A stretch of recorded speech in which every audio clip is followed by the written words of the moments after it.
রাধে রাধে বন্ধুরা, ভালো আছো তো? আশা করি ভালো আছো। আমিও মোটামুটি ভালো আছি, খুব একটা ভালো নাই। প্রতিবার গাছের কাঁঠাল দিয়ে ইঁচড় খাই, এবার গাছের কাঁঠালের ইঁচড় খেতে একটু দেরি হয়ে গেল, তাও চলে এসেছি ইঁচড় কাটতে। দেখো, আজকে একটা ইঁচড় কাটবো। এই দেখো কত কাঁঠাল হয়েছে, ছোট বড় নিয়ে অনেক কাঁঠাল হয়েছে।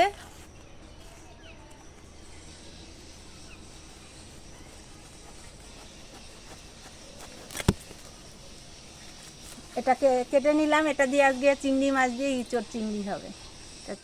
দেখো বন্ধুরা, আমার ঘরের পাশে কত গ্যাটকল হয়েছে। গ্যাটকল কাটতে এসেছি, গ্যাটকল বাটা করব চিংড়ি মাছ দিয়ে। এই দেখো কতগুলো কেটে নিলাম একসঙ্গে, আরও অনেক আছে, এখন আর কাটবো না, এই কটাই বাটা করব। চলো দেখো বন্ধুরা, ইঁচড় আর চিংড়ি নিয়ে রান্নাঘরে চলে এসেছি। এবার ইঁচড়টা কাটবো আগে।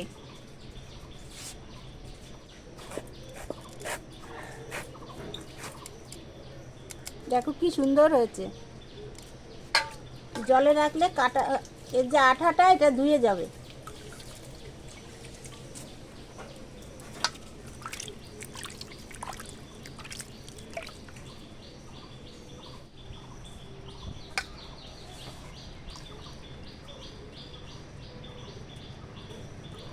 হাতে আমি সর্ষের তেল মেখে নিচ্ছি, হাতে আঠা যাতে কম লাগে, আর লাগলেও উঠে যাবে।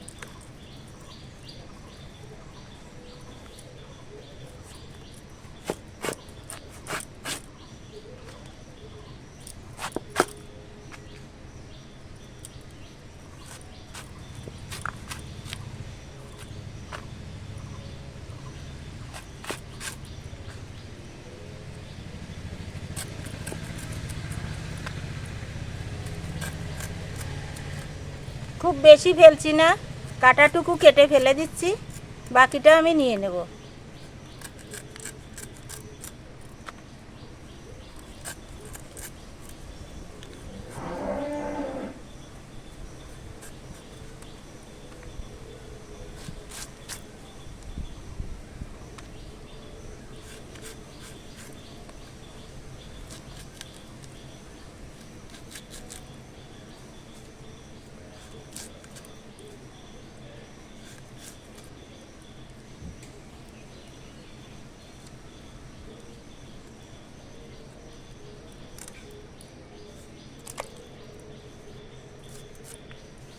এভাবে পিস পিস করে পুরো কাঁঠালটাই কেটে নেব।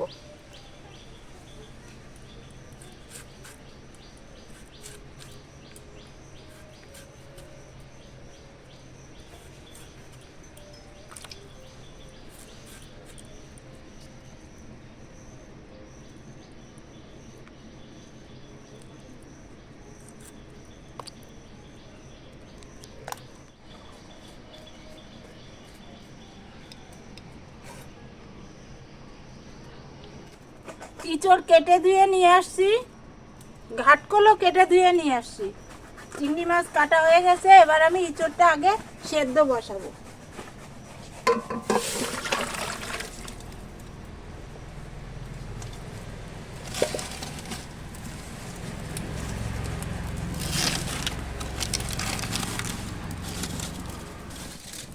ইঁচড় একটু সেদ্ধ করে নরম করে নিলে সুন্দর মজে যায়, রান্না করে বেশ নরম নরম হয়, ভালো হয়। তার জন্য ইঁচড়টা আগে সেদ্ধ করে জল ফেলে দেওয়া ভালো।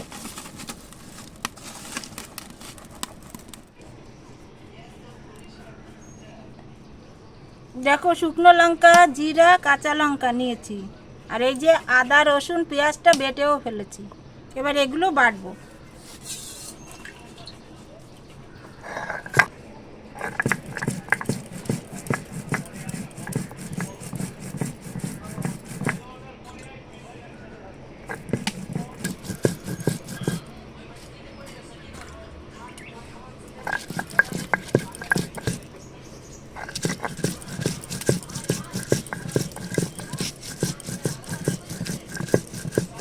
আমি সরিষার তেল দিয়ে দিচ্ছি,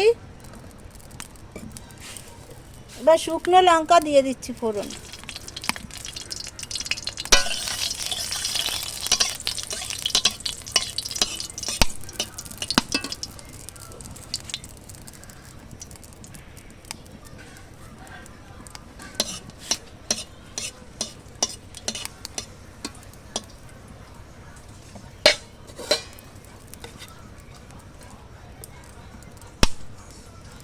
লঙ্কাগুলি লাল লাল করে ভেজে নিয়েছি।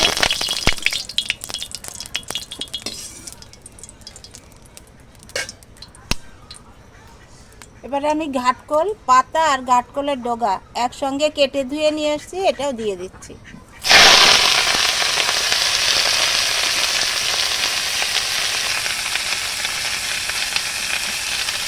চিংড়ি মাছ কেটে তুলে নিয়েছি, এই চিংড়ি মাছও এর সঙ্গে দিয়ে দিচ্ছি।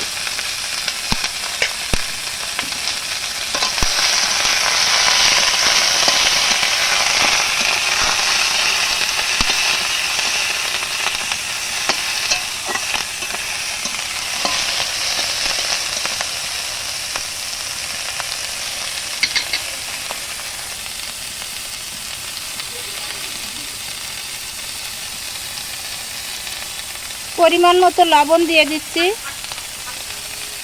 পরিমাণ মতো হলুদও দিয়ে দিচ্ছি। এবার এটা একটু ভালো করে ভেজে নেব।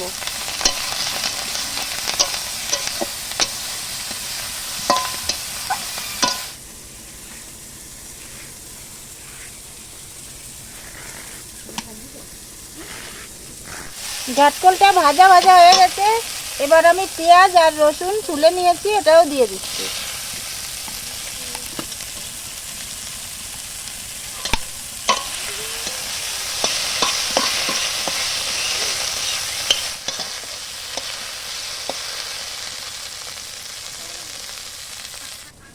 ঘাটকলটা ভাজা হয়ে গেছে, এবার আমি একেবারে শিলনোড়ার উপরেই নামিয়ে নিচ্ছি।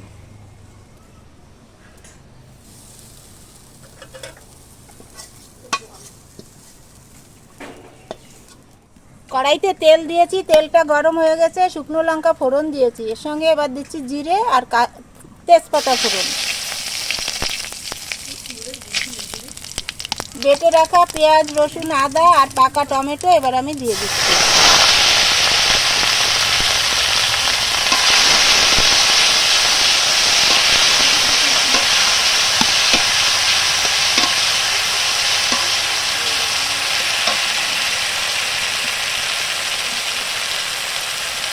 লঙ্কা জিরে বেটে রেখেছি, এটাও এবার আমি দিয়ে দিচ্ছি। পরিমাণ মতো লবণ দিয়ে দিচ্ছি।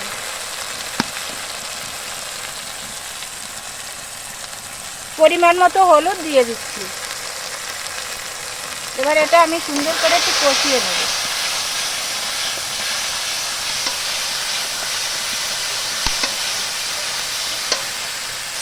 মশলাটা সুন্দর কষানো হয়ে গেছে, এবার আমি চিংড়ি মাছগুলি সব দিয়ে দিচ্ছি।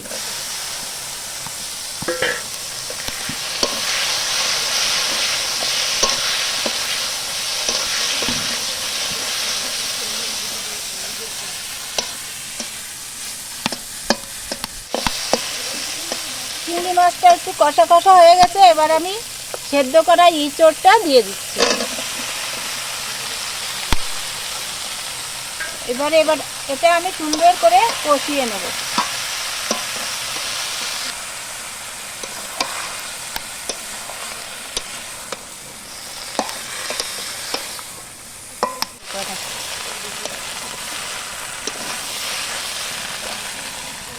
ইঁচড়টা সুন্দরভাবে কষানো হয়ে গেছে, এবার আমি জল দিয়ে দেবো। এবার আমি তরকারিতে জল দিয়ে দিচ্ছি।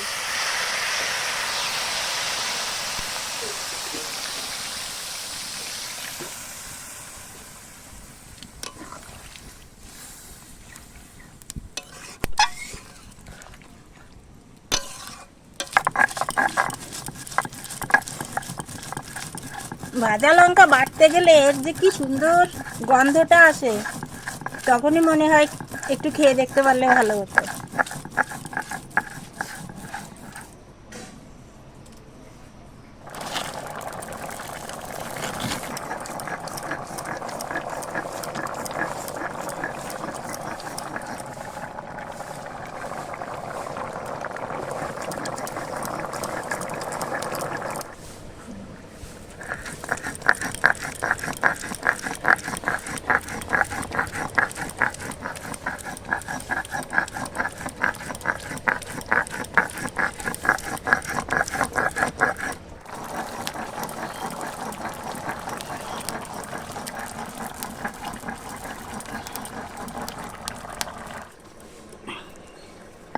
দেখো বন্ধুরা, ঘাটকোল আর ঘাটকোলের পাতাটা আমার বাটা হয়ে গেছে।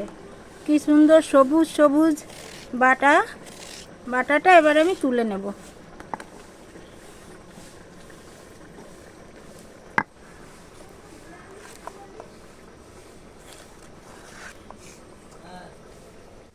বন্ধুরা, বাটাটা তো কমপ্লিট হয়ে গেছে, দেখেই জিভে জল আসছে, তা একটুখানি খেয়ে দেখবো বাটাটা কেমন হয়েছে। খুব সুন্দর লেগেছে বাটাটা। এভাবে তোমরাও বেটে খাবে।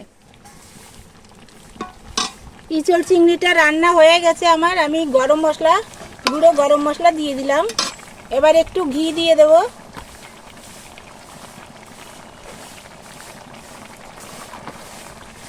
এবার সামান্য একটু চিনি দেব।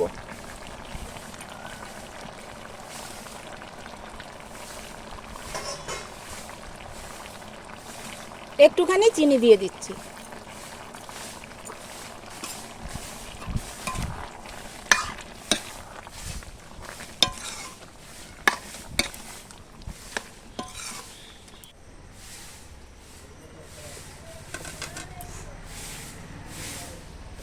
ইঁচড় চিংড়িটা হয়ে গেছে, এবার আমি নামিয়ে নিচ্ছি।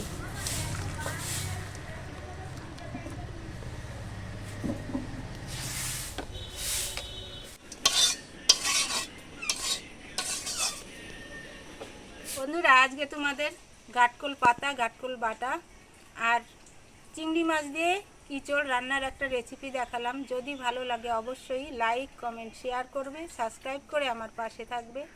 আবার নতুন ভিডিও নিয়ে তোমাদের সামনে আসবো। আজকের ভিডিও এখানেই শেষ করছি। রাধে রাধে।